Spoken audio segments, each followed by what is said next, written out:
protocols, and really to hear your son or daughter's coach's expectations for the season and what you should expect kind of going into it. I know a lot of people here have probably seen this presentation or a version of this presentation already, maybe a couple times this year, maybe every year. But there are a few things that are new and have changed from last year and season to season. So I appreciate you being here, and we'll get through it pretty quickly, and then we're going to break out into some different spaces to meet with the coaches.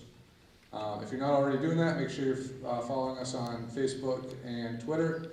I've kind of gotten in the habit now of most of our coaches have established their own Twitter accounts.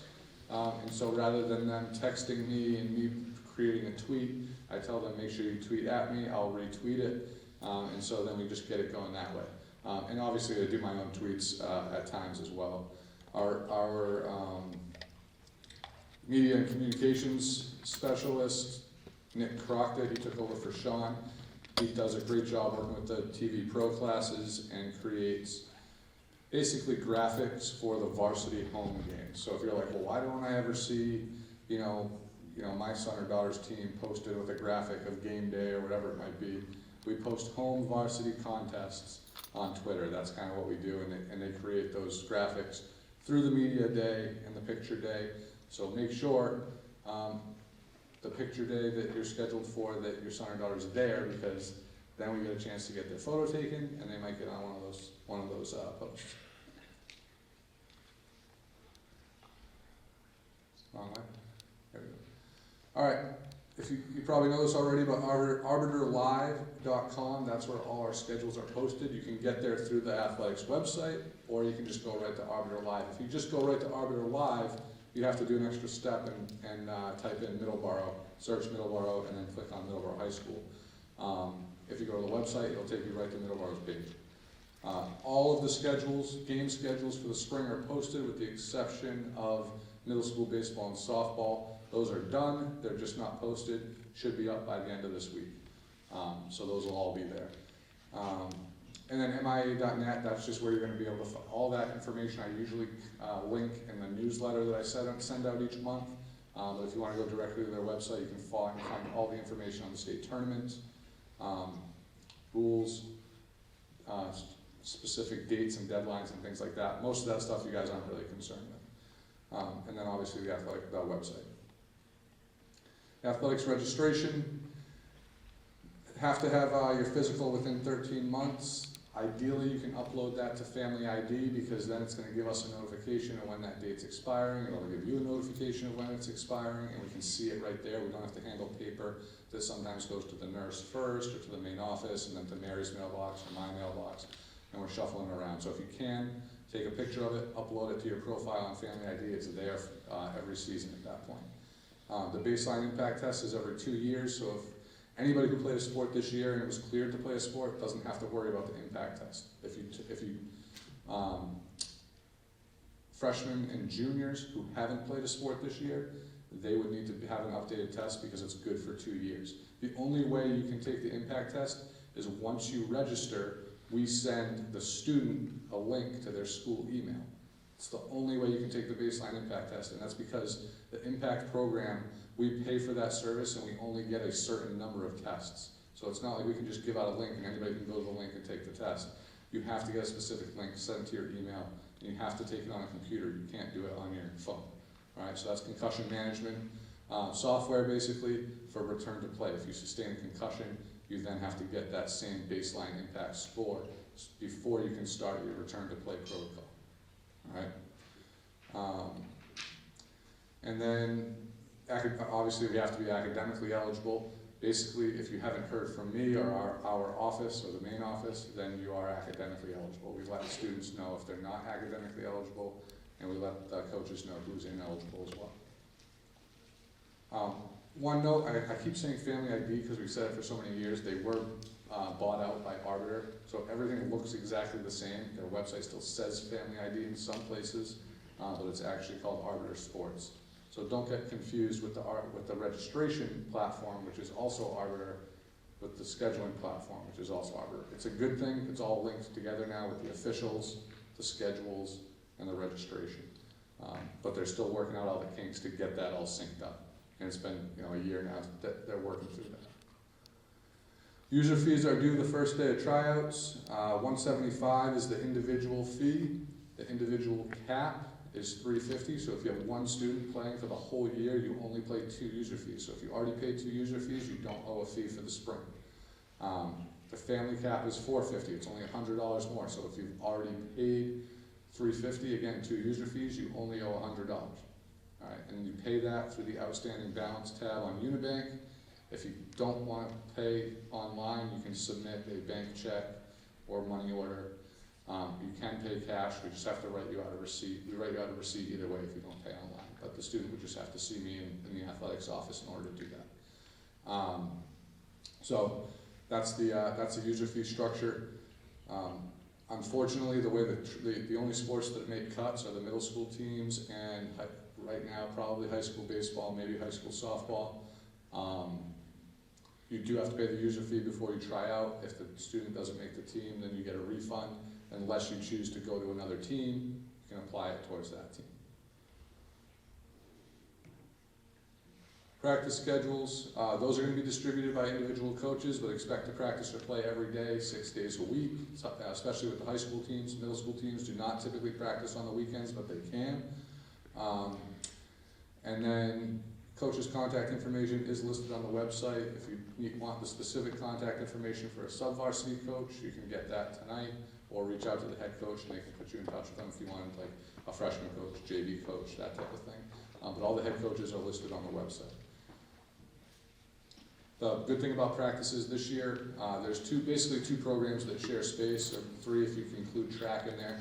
Track is every day after school, so they overlap a little bit with lacrosse. The boys and girls lacrosse programs are on the turf, and the new grass field that has irrigation and sod in the back corner of the property. So basically, boys and girls will flip weeks, whether they're on the turf or on the grass, but they'll always practice right at 3 o'clock. So it's nice that we don't have to worry about staggering those late practices this year.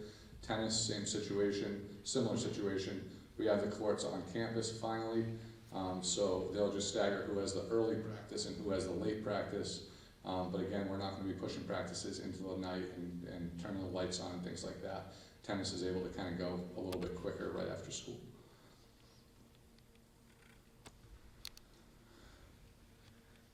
Drop-off, pickup, and parking, nothing's changed from the winter season or earlier this year. Everything should be done through the student lot out near the stadium and the gym entrance.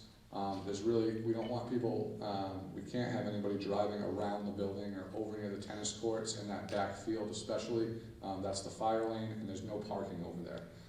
You could park in the faculty lot after school, which is, on that side of the building where the bus loop is, if you were going to watch a practice or a game on the tennis courts or on the back field or on the JV baseball field.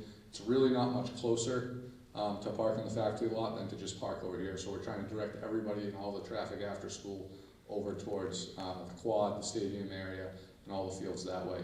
And then the kids enter and exit the building through the locker rooms on that side. Stadium bathrooms are going to be open daily for practices and games, so those will always be open and then locked up at night. They're available there for you. It is a little bit of a walk if you're watching. Probably the longest walk is either varsity softball or JV baseball. It's a little bit of a walk to get to the facility, but we don't have to come inside. Transportation provided for all away contests. Drop off and pick up at MHS. Nichols Middle School, we're waiting to finalize that waiver. We're hoping to get 7th and 8th graders on boys tennis, boys lacrosse, and boys and girls track and field. That's basically on a need-based, and the district athletic committee has to review that and approve it. If that happens, then just like the other 2 seasons, we'll have a one-way shuttle from Nichols Middle School, drop the middle school students that are on high school teams off here. They get here about 2:45, and there is no bus back, so that they bring all their stuff with them on the bus. They get picked up here. If you are in that situation where you're waiting to hear if that's approved, we're hoping to get that by the end of this week. Feel free to go on and register, just don't pay the fee. You can always cancel the registration or switch the registration to a middle school team. Injuries and athletic training, we have full-time athletic training here, and athletic trainer, Mary. She does a great job taking care of all the athletes, diagnosing injuries, getting kids back on return to play. If your son or daughter sustains any type of injury, unless it's something where they're going in an ambulance or to the hospital immediately, have them go to the athletic trainer first, because if you bring them to the doctor, you bring them to the emergency room, the immediate response is going to be, you're out 2 weeks.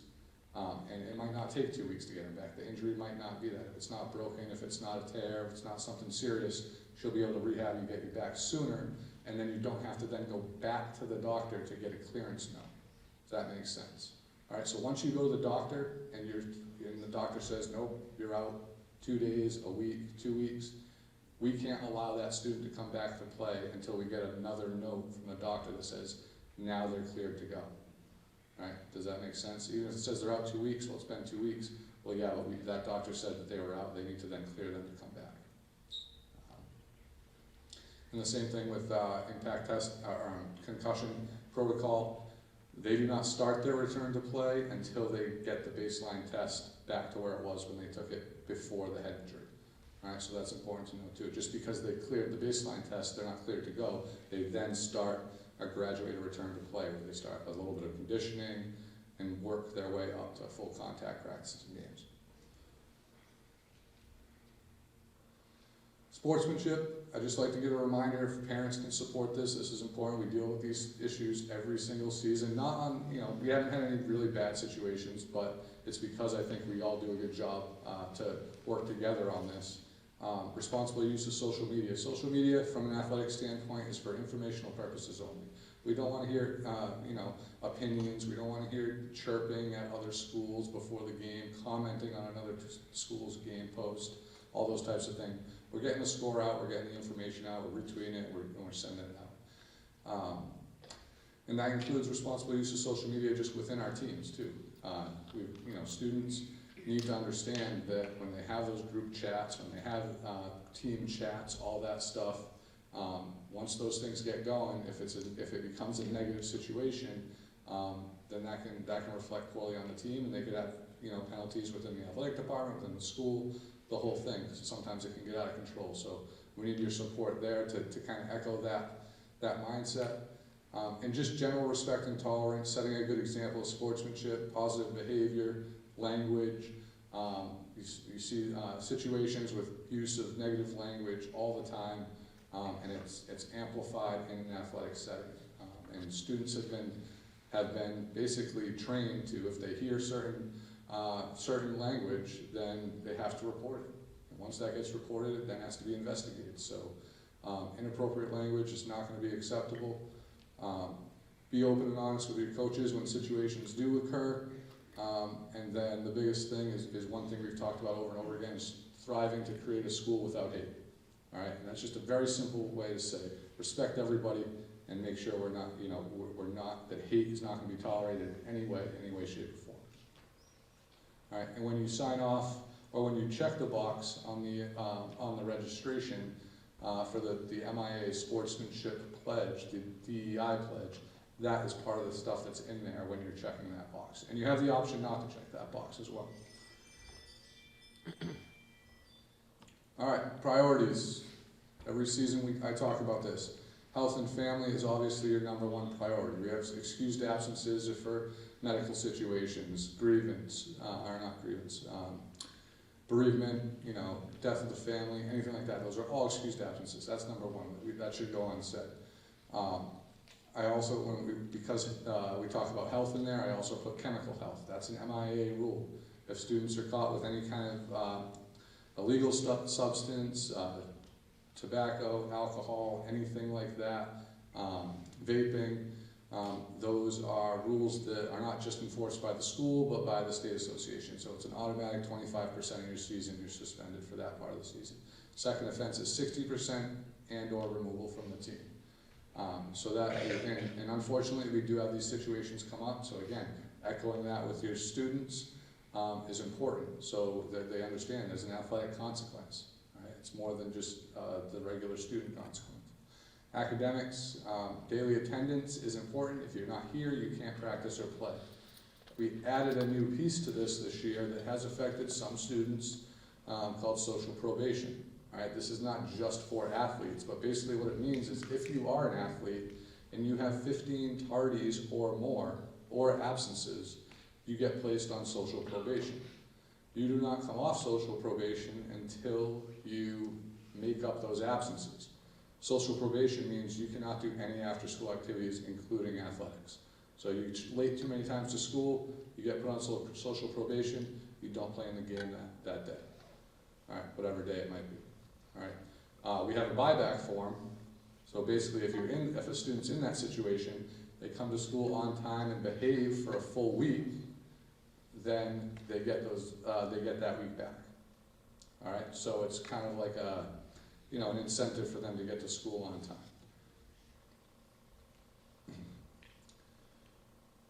And then the third piece, as far as priorities, is obviously the team, the commitment to the team.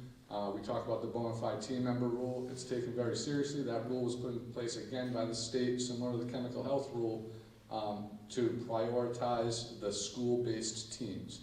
So in other words, if you play on a club team and you choose to attend your club game over your team practice, or any combination of that, then that is a 25% suspension for the school team. So you lose 25% of your season.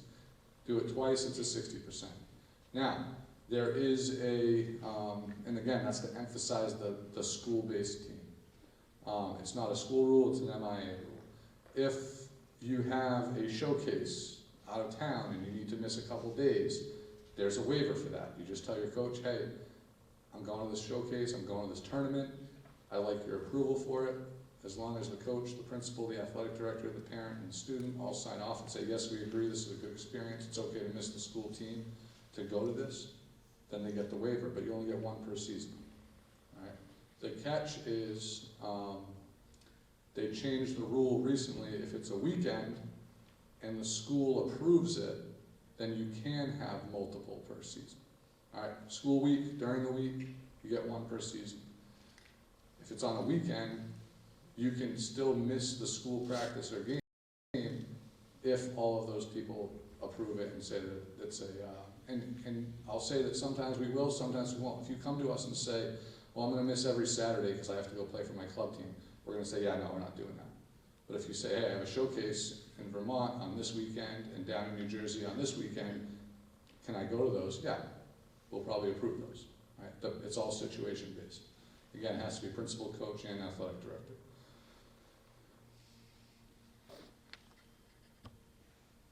I'm going the wrong way again. All right, MASBA. This organization is awesome. It is a small group and also parents and volunteers that show up. We meet monthly.